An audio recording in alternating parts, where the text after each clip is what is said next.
नई दिल्ली में सड़क सुरक्षा को सुदृढ़ बनाने और सड़क दुर्घटनाओं में कमी लाने के लिए सड़क परिवहन और राजमार्ग सचिव की अध्यक्षता में सभी राज्य और केंद्र शासित प्रदेशों के परिवहन सचिवों और आयुक्तों की बैठक आयोजित की गई। बैठक में सड़क सुरक्षा अभियानों की समीक्षा, दुर्घटनाओं के प्रमुख कारण, प्रवर्तन, सुदृढ़ीकरण और जागरूकता अभियानों पर चर्चा हुई। सचिव ने राज्यों से सड़क सुरक्षा लक्ष्यों को समयबद्ध पूरा करने और प्रभावी कार्यान्वयन सुनिश्चित करने का आह्वान किया। बैठक में केंद्र और राज्यों के बेहतर समन्वय, तकनीकी उपाय और ठोस कदम तय किए गए ताकि सड़क सुरक्षा को प्रभावी ढंग से लागू किया जा सके।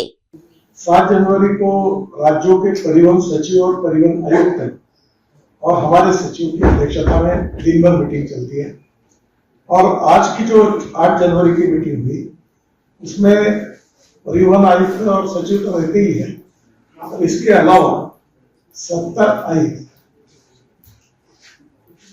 27 राज्यों के परिवहन मंत्री भी इसमें उपस्थित होते हुए और टोटल ये मीटिंग में जो 27 मंत्री जो थे अलग अलग राज्यों के, इनके साथ 12 विषयों पर चर्चा हुई है।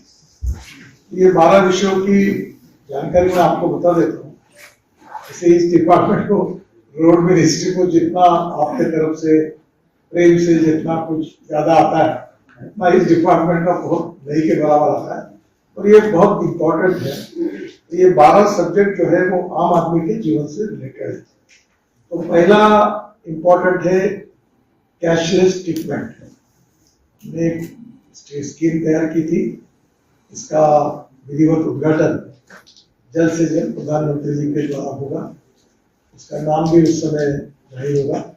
हमने वो स्कीम का पहले पायलट प्रोजेक्ट करके कुछ राज्यों में ट्रायल करके देखी थी और जब पायलट सक्सेस हुआ तब स्कीम लॉन्च करने का निर्णय हुआ। इसमें सारे राज्यों के साथ हमने ये तैयारी करने के लिए, ये सब राज्यों के सहयोग के बिना नहीं हो सकती। ये जो स्कीम है वो ऐसी है कि राज्य में, देश में कहीं भी अगर एक्सीडेंट होता है किसी भी रोड पर, केवल एनएच पर नहीं, किसी भी रोड पर अगर एक्सीडेंट होता है तो पहला स्कीम का पार्ट ऐसा है कि उस व्यक्ति को उठाकर हॉस्पिटल में पहुंचाने का काम करके जो व्यक्ति करेगा, क्योंकि लोगों में एक ऐसा एप्रीहेंशन है कि एक्सीडेंट वाले को कोई बचाने के लिए जाएंगे तो पुलिस पीछे लग जाएगी। बाद में सुप्रीम कोर्ट ने भी निर्णय दिया। तो एम्स जो है उन्होंने एक रिपोर्ट दिया है कि देश में जो 5 लाख एक्सीडेंट होते हैं और करीब 1 लाख 80,000 मौतें होती है, उसमें अगर हमने मेडिकल ट्रीटमेंट अगर की होगी तो 50 से 60,000 लोगों की हम जान बचा सकते, 30%। ये रिपोर्ट को ध्यान में लेते हुए स्कीम आई है और इसमें अभी पहली बार जो इसको एक्सीडेंट होने के बाद हॉस्पिटल तक पहुंचाएगा तो उसको हमने राहगीर बोला है और उसको हम 25,000 रुपए का अवार्ड देंगे। दूसरी बात, कोई भी हॉस्पिटल में, प्राइवेट, पब्लिक, सरकारी, कोई भी, उसको जहां एडमिट किया जाएगा वहां मिनिमम 7 दिन का 1.5 लाख रुपए तक का खर्चा हम देंगे। इसका इंश्योरेंस डिपार्टमेंट से ये पैसा, इंश्योरेंस के साथ हमने कोऑर्डिनेशन किया है और ये पैसा इंश्योरेंस की तरफ से हम उनको देंगे। जो गाड़ियों का इंश्योरेंस नहीं हुआ है तो उनको ये पैसा हमारे रोड सेफ्टी फंड से हम देंगे। तो इसका मतलब ये हर व्यक्ति की ट्रीटमेंट तुरंत होगी और इससे 1.5 लाख रुपए 7 दिन के खर्चे के कारण शायद हम इन लोगों की जान बचाने में यशस्वी होंगे। तो ये कोशिश हम कर रहे हैं और अभी जल्दी ही इस पूरे स्कीम का पायलट प्रोजेक्ट पूरा हुआ, स्कीम पूरी हुई, सबसे कंसल्टेशन हुआ, फ्रेम हुआ, उसमें सबको अप्रूवल्स मिल गए। अब प्रधानमंत्री हमें तारीख देंगे तब इसका नाम और स्कीम का ऑफिशियल डिक्लेरेशन सब राज्यों में शुरू होगा।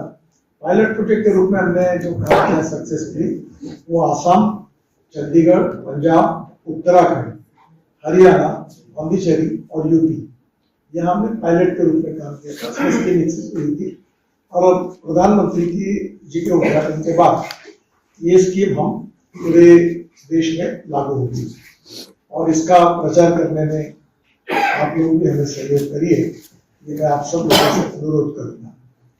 दूसरा जो है कि विशेष रूप से न्यू ड्राइविंग ट्रेनिंग पॉलिसी, क्योंकि आपको पता है कि हमारे देश में 22 लाख ड्राइवरों की